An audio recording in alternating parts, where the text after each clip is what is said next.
Mga kababayan, ito po ang video ng kamakailan ay tinalakay natin kaugnay sa mga taong may mga sakit sa isip na sila po ay sinasabi natin kailangan ding pagtuunan sana ng mga kinauukulan ng mga munisipyo, city hall o mga kapitolyo dahil ang mga ganitong may sakit sa isip ay dapat maibalik sa kanilang pamilya o matulungan dahil sila po ay kakalat-kalat sa lansangan.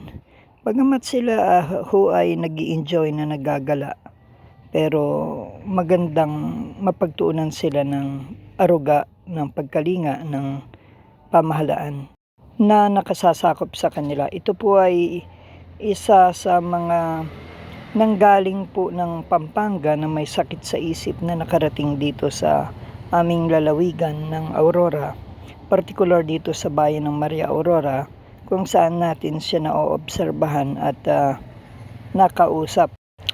Nung nakaraan ay hindi natin na ipalabas yung kanyang pagsasalita, at ngayon naman po ay bibigyan natin ng pagkakataon na makilala siya kahit konti sa munting panayam natin. Ang may sakit sa isip na ito po ay sabi niya galing daw siya ng Pampanga at saka sumakay ng bus at saka siya po ay mataba, may kati-kati sa kanyang paa at siya ay nanghihingi ng mga laruan dyan sa may mga peryantes malapit sa munisipyo at siya naman daw po ay kumakain at doon sa eskwela o sa isang eskwelahan siya tumutuloy o natutulog. May dalang matulis na gunting at kinuha natin, hiningi natin dahil baka hindi natin alam ang status ng kanyang mental condition. Baka syempre mapanganib itong matulis na ito. So kaya tinry nating hingin at ibinigay naman for safekeeping. Mabait naman ito at siya po ay may supot laging dala at kung ano-anong laman nito at hindi naman wild ito o nagwawala. Minsan nakita natin na naggagamas sa lugar namin tapos ay siya po ay nagsasalita at alam natin mababakas na kakaiba yung takbo ng isip niya. Siya raw ay sumakay sa bus na nakarating dito sa bayan ng Maria Aurora dito sa Aurora Province. Kung saan man makaabot itong video natin and hopefully ipopost din natin sa Pampanga, baka may kaanak ito na maaaring nakakilala o hinahanap siya, sana ay makakontak sa atin.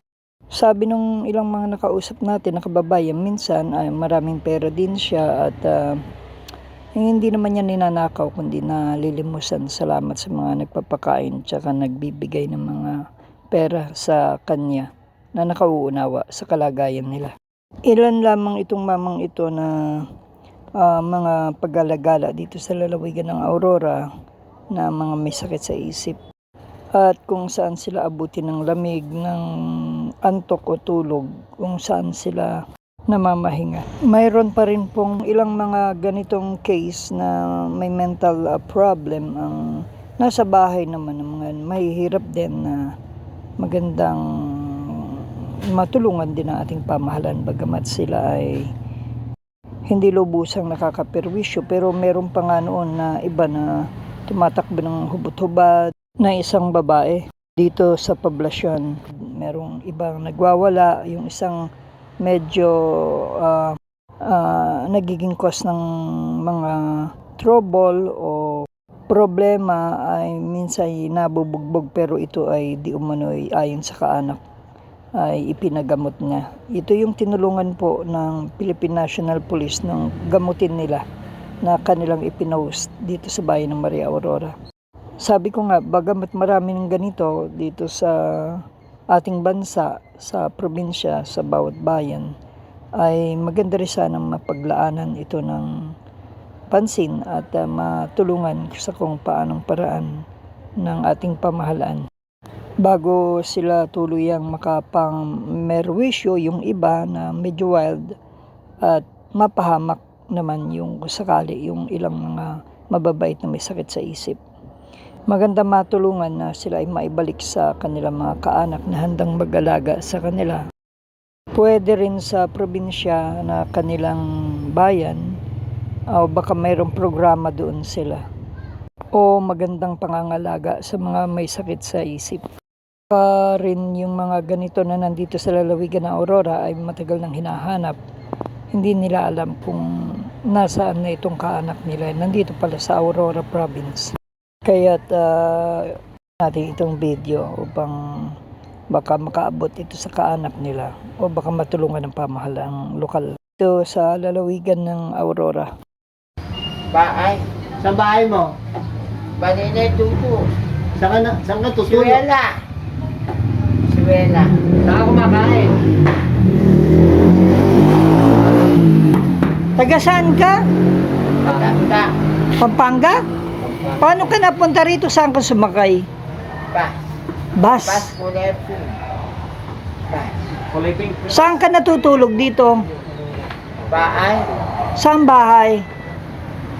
Suwela. Lala Suwela. Valenzuela naman. Lala Aspon. Aswel. Suwela Bata. Eskwela ba? Suwela Bata. Lala Aspon. Paano ka kumakain? Sino nagpapakain sa'yo? Ha? Nanay. Dito saan ka kumakain? Maraming pera yan.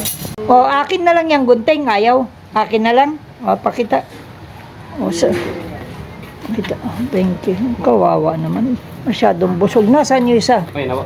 Ayun yung isa. Marami pa. Sira pa pala isang bere. Ay puso sa loob.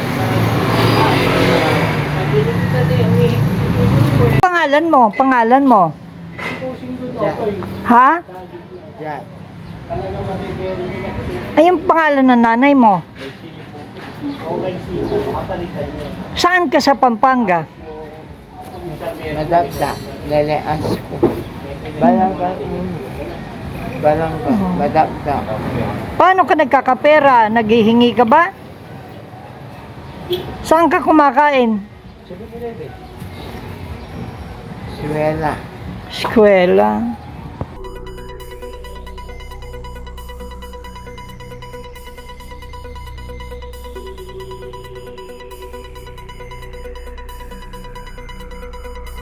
Para sa NSK News ng NSK TV Channel, Narciso Co. Reporting.